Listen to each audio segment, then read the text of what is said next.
Shalom, queridos, leitura bíblica. Hoje, dia 29 de outubro, o nosso texto está em 2 dos Reis, capítulo de número 10. E Acabe tinha 70 filhos em Samaria, e Jeú escreveu cartas e as enviou a Samaria, aos chefes de Jezreel, aos anciãos e aos aios dos filhos de Acabe, dizendo: Logo, em chegando a vós esta carta, pois estão convosco os filhos do vosso Senhor, como também os carros, os cavalos, e a cidade fortalecida, e as armas, olhai pelo melhor e mais reto dos filhos de vosso Senhor, o qual ponde sobre o trono de seu pai, e pelejai pela casa de vosso Senhor. Porém, eles temeram muitíssimo e disseram: Eis que 2 reis não puderam parar diante dele. Como, pois, poderemos nós resistir-lhe? Então, o que tinha cargo da casa e o que tinha cargo da cidade, os anciãos e os aios, enviaram a Jeú, dizendo: Teus servos somos, e tudo quanto nos disseres faremos. A ninguém poremos rei. Faze o que for bom aos teus olhos. Então, segunda vez, lhes escreveu outra carta, dizendo: Se sois meus e ouvirdes a minha voz, tomai as cabeças dos homens, filhos de vosso Senhor, e amanhã a este tempo vinde a mim a Jezreel. E os filhos do rei, 70 homens, estavam com os grandes da cidade que os mantinham. Sucedeu, pois, que, chegada a eles a carta, tomaram os filhos do rei e os mataram, 70 homens, e puseram suas cabeças num cestos e lhes mandaram a Jezreel. Um mensageiro veio e lhe anunciou, dizendo: Trouxeram as cabeças dos filhos do rei. E ele disse: Ponde-as em 2 montões à entrada da porta até amanhã. E sucedeu que pela manhã, saindo ele, parou e disse a todo o povo: Vós sois justos, eis que eu conspirei contra o meu senhor e o matei. Mas quem feriu a todos estes?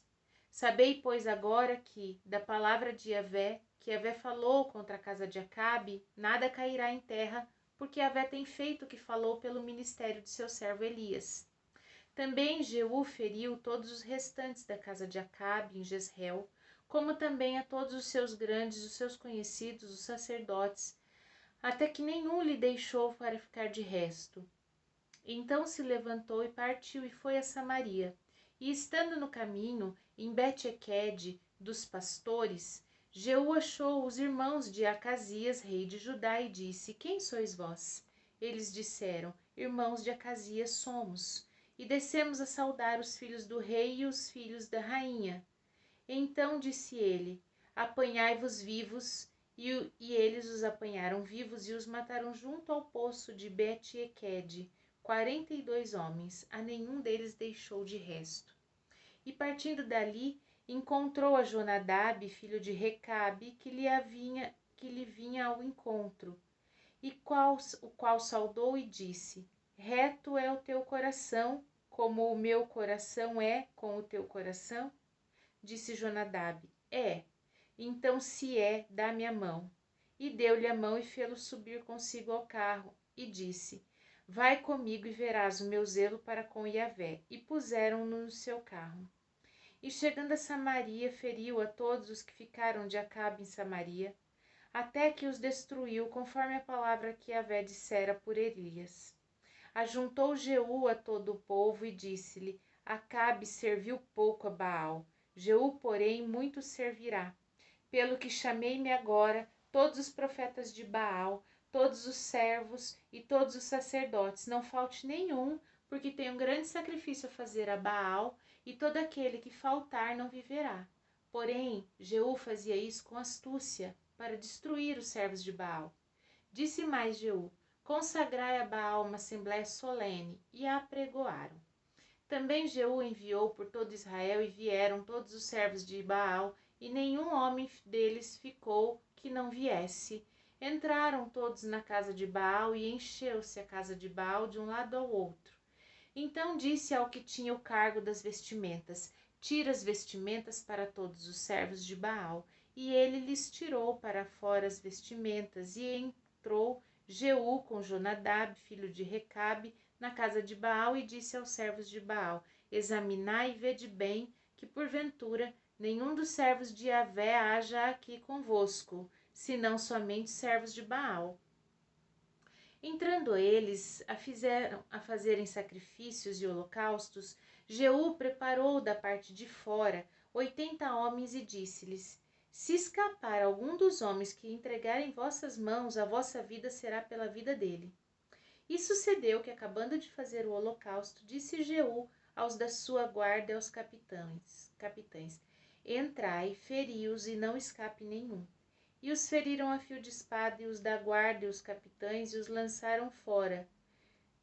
E se foram à cidade da casa de Baal, e tiraram as estátuas da casa de Baal e as queimaram. Também quebraram a estátua de Baal e derrubaram a casa de Baal e fizeram dela latrinas até o dia de hoje. Assim Jeú destruiu a Baal de Israel. Porém, não se apartou Jeú de seguir os pecados de Jeroboão, filho de Nebate, que fez pecar a Israel, a saber, dos bezerros de ouro que estavam em Betel e em Idã.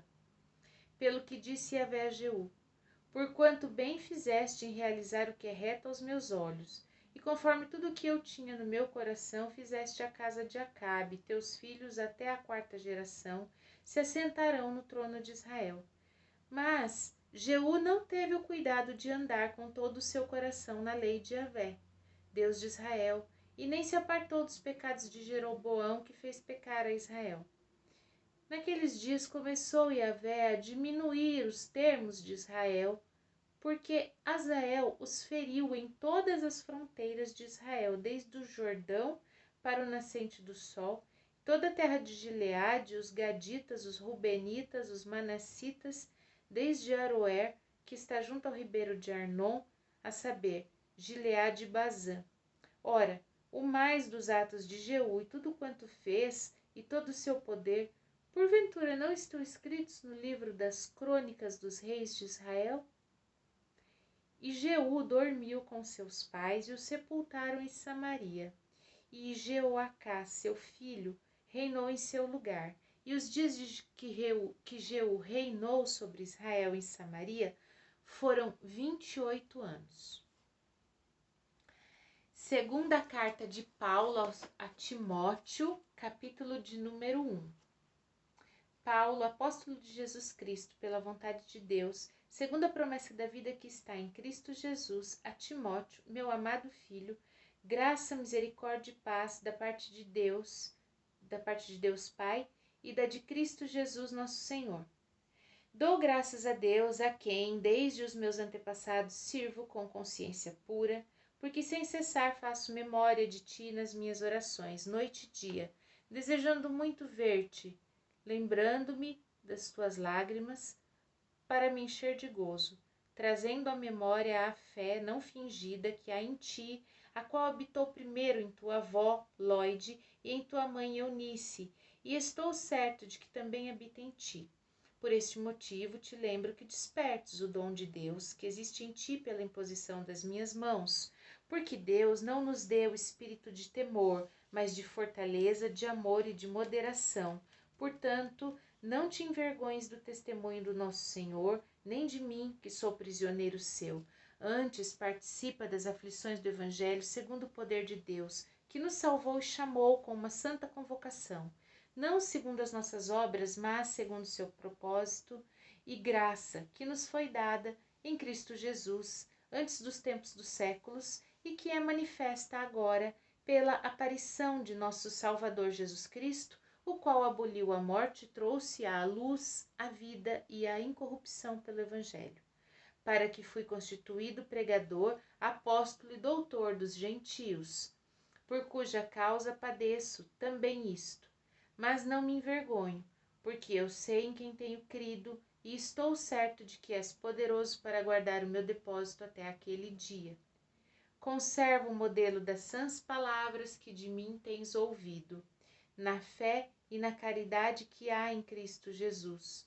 Guarda o bom depósito pelo Espírito Santo que habita em nós.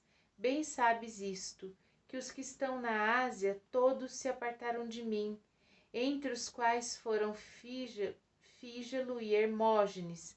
O Senhor conceda misericórdia à casa de Onesíforo, porque muitas vezes me recreou e não se envergonhou das minhas cadeias. Antes, vindo ele a Roma, com muito cuidado me procurou e me achou.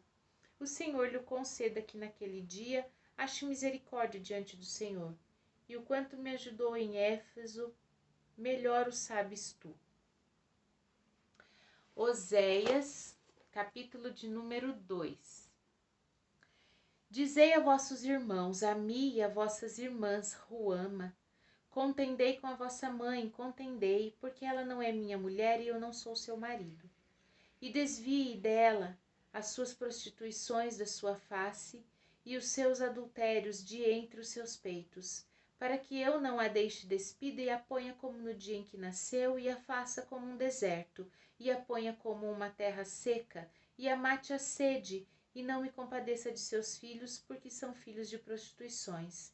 Porque sua mãe se prostituiu, aquela que os concebeu ouve-se torpemente, porque diz: irei atrás dos meus namorados, que me dão o meu pão e a minha água, a minha lã e o meu linho, o meu óleo e as minhas bebidas. Portanto, eis que cercarei o teu caminho com espinhos e levantarei uma parede de sebe, para que ela não ache as suas veredas. E irá em seguimento de seus amantes, mas não os alcançará. Buscá-los-á, mas não os achará. Então dirá: ir-me-ei e tornar-me-ei ao meu primeiro marido, porque melhor me ia então do que agora. Ela, pois, não reconhece que eu lhe dei o grão, o mosto, o óleo, e lhe multipliquei a prata, o ouro, que eles usaram para Baal. Portanto, tornar-me-ei e ao seu tempo tirarei o grão, o mosto, e no seu tempo determinado. Arrebatarei a minha lã, o meu linho, com que cobriram a sua nudez. Agora descobrirei a sua vileza diante dos olhos dos seus namorados, e ninguém a livrará de minha mão. Farei cessar todo o seu gozo e as suas festas, as suas luas novas, os seus sábados, as suas festividades. Desvastarei a sua vide e a figueira, de que ela diz: esta é a paga que me deram os meus amantes. Eu, pois, farei delas um bosque, e as bestas feras do campo as devorarão. Sobre ela visitarei os dias de Baal, nos quais lhe queimou incenso. E se adornou dos seus pendentes e suas gargantilhas, e andou atrás de seus namorados, mas de mim se esqueceu, dizia Yahvé. Portanto, eis que eu a atirarei e elevarei para o deserto, e lhe falarei ao coração. Lhe darei as suas vinhas dali, e o vale de Acor por porta de esperança. Ali cantará, como nos dias de sua mocidade, e como no dia em que subiu da terra do Egito. Acontecerá naquele dia, dizia Yahvé, que me chamarás meu marido, e não me chamarás mais meu Baal. E da sua boca tirarei os nomes dos Baalins, e os seus nomes não virão mais em memória. Naquele dia farei por eles aliança com as bestas feras do campo e com as aves do céu, com os répteis da terra. Da terra tirarei o arco, a espada, a guerra, e os farei deitar em segurança. Desposar-te-ei comigo para sempre. Desposar-te-ei comigo em justiça e em juízo e em benignidade e em misericórdias. Desposar-te-ei comigo em fidelidade, e conhecerás Yahvé. Acontecerá naquele dia que eu responderei, diz Yahvé. Eu responderei aos céus, e estes responderão à terra. E a terra responderá ao trigo, ao mosto, ao óleo, e estes responderão a Jezreel. Semeá-la-ei para mim na terra, e compadecer-me-ei de Lo-ruama e de Lo-ami, e direi: tu és meu povo, e ele dirá: tu és meu Deus. Amém? Vimos então os nossos textos no dia de hoje, em 2 dos Reis, no capítulo 10, que obediência não é algo que se oferece pela metade. O rei começou a fazer muitos dos atos em cumprimento à palavra de Elias, exterminando a linhagem de Acabe e tirando a adoração de Baal, porém ele ainda continuou cometendo outros pecados. Nós precisamos entender que meia obediência, ou que obediência tardia, não é obediência. Obediência é uma entrega total, é uma entrega plena, é uma renúncia do próprio eu. Obedecer exige renunciar. E como é difícil obedecer. Que nós sejamos dia após dia aperfeiçoados pelo Espírito Santo para essa tarefa, porque sem a obediência nós não vamos chegar a muitos lugares. E aqui em 2ª carta a Timóteo, Paulo recomenda várias vezes que Timóteo guarde, preserve, conserve, né, o dom que há sobre ele, a unção, a autoridade. E o que me chama a atenção é que se há tanta recomendação assim para zelar por isso com tanta força, é porque isso é algo possível de ser tomado, de ser perdido, de ser levado. A gente precisa entender que nós precisamos cultivar a presença do Senhor em nós e o nosso relacionamento com Deus, porque senão ele será tomado. Não é porque uma vez eu fui ungido que eu estou sempre em santidade. Buscar santificação é um processo diário, é um processo contínuo e que não pode ser interrompido, senão ele será perdido. E aqui em Oséias, no capítulo 2, nós podemos entender por que Jesus aparece pregando arrependimento no Novo Testamento. Porque é só pelo arrependimento que o Senhor pode restaurar a aliança, né, que ele tem com o homem, que ele tem com a humanidade. Aqui ele fala que se o povo passar pelo arrependimento, ele vai desposar o povo. O Senhor volta a ser o marido da sua noiva, né, da sua igreja. Então o povo precisa, nós precisamos passar pelo arrependimento para chegar à união com o Senhor. Amém? Vamos orar? Pai maravilhoso, Tu que és um Deus santo, justo, perfeito, incomparável, fiel, Tu é a misericórdia, a bondade, a benignidade, a compaixão. Nos colocamos diante de Ti, Senhor, e clamamos que o Senhor nos ensine em todo o tempo a passar por portas de arrependimento e obedecer a Tua voz, Pai, porque sabemos que nós só poderemos seguir o caminho que o Senhor trilhou, que Jesus trilhou, quando nós aprendermos a obediência de Cristo. Cristo também foi obediente e nós precisamos aprender com Ele para receber de Ti tudo aquilo que está reservado, aquilo que está preparado. Clamamos que o Senhor, Pai, nos ensine neste dia. Te louvamos e bendizemos em nome de Jesus. Amém. Shalom.